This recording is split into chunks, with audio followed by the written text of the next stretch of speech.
आपल्याकडे अवसरीवरून पेशंट आलं होतं मागच्या हप्त्यामध्ये, म्हणजे जवळजवळ आता उद्या 10 दिवस होते. तर यांना उचलून आणल्यानंतर यांच्या मानेमध्ये C4/6 मध्ये गॅप होता आणि कमरेमध्ये L4/5 मध्ये प्रॉब्लेम. आता जर माझ्याकडे यायच्या 2 दिवस आधी हे सायकलीवरून चालताना सायकलीवरून मानेच्या काट्यावर पडल्यानंतर यांचा मानेमध्ये 2 ठिकाणी जबरदस्त मेजर इंजुरी झाली. म्हणजे त्या ठिकाणून जो मज्जारज्जू असतो तर तिथला मज्जारज्जू म्हणून ब्लड सर्क्युलेशन 70-80% ब्लड फ्लो बंद झाला. म्हणून त्यांचे दोन्ही हात, कमरापासून दोन्ही पाय आणि मानेपासून खालचे जे सगळे जे ऑर्गन्स असतात ते सगळे बंद पडले. म्हणजे लगी, युरिन वगैरे जे असतं, संडास जी सगळी बंद पडली. म्हणजे जवळजवळ त्यांनी 3 दिवस संडास केली नाही आणि युरिन जी असते ती कंटिन्यू पॅन्टमध्ये खाली होत होती, म्हणजे नळी लावायची गरज पडली.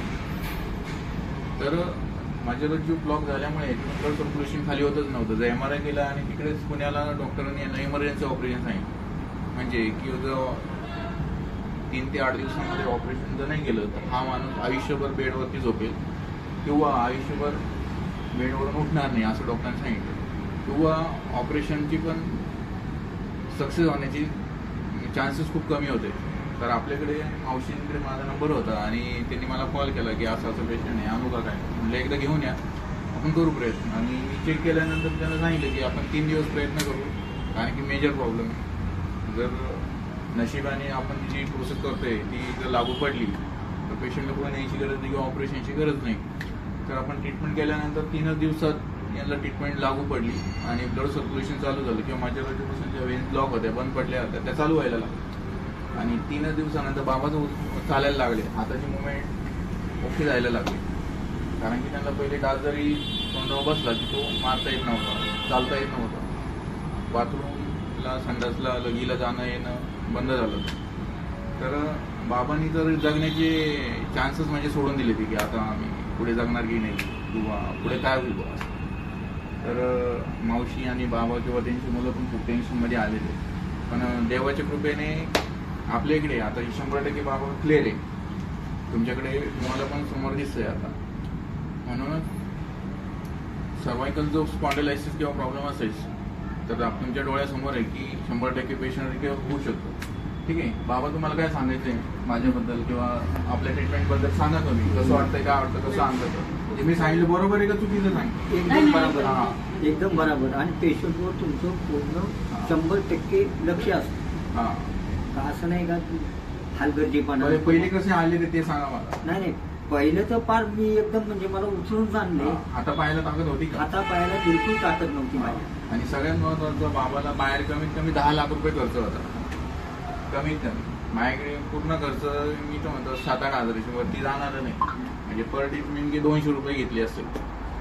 सकाळ संध्याकाळून दिवसाला 400 रुपये खर्च होता कमीत कमी, जास्तीत जास्त. बाकी काही नाही. दुसरं तेच बाकीच्या ठिकाणी पेशंटला जर दिलं असतं दिवसाला मग ते वजन लावा, ऍडमिट करा, बाकीच खर्च वेगळाच केला असतं. म्हणजे कमीत कमी खर्चामध्ये मेजर प्रॉब्लेम इकडं बरा करून दाखवतो. खरं बरोबर आहे का? हां, मला काय सांगायचं मग सांगा. मी काही सांगतो, माझ्याकडे 5 वर्षापूर्वी कार्ड होतं तुमचं, मी नीट झालं होतं. मग बाबांना विचारून आम्ही लगेचच आणलं ना. MRI केला, त्या डॉक्टरने ऑपरेशन पब्लिसिटी घालून तुमच्याबद्दल. तर आम्ही निर्णयच घेतला की इथं जाण्याचं. कारण 5 वर्षापूर्वीचं कार्ड माझ्याकडे होतं, त्याच्यावर नंबर करू. 2 दिवसात आम्हाला रिप्लाय द्या काय करायचं ते ऑपरेशनचा. मी जिथे गेलो तिथे फोन करते. तर ते आणा म्हणलं आपण त्यांच्याकडे जाऊ आणि ते काय म्हणतात ते बघू. म्हणून नाही तर ऑपरेशन करणार नाही. पहिलं तुम्हाला विचारल्याशिवाय पुढे जाणार नव्हतं.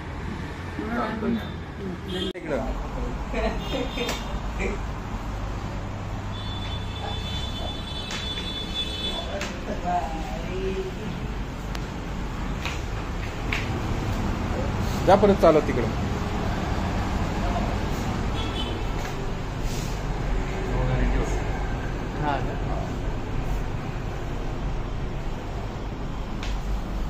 ठीक, बसा बसा, मग येईल ना, बसा.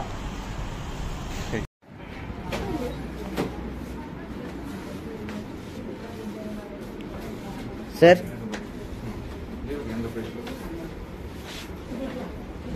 2 मिनिटं झोपा.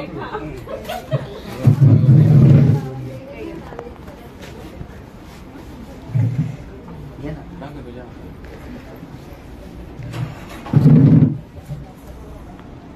एकच दे ना.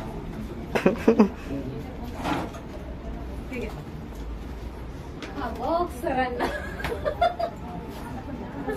धन्यवाद. घे ना.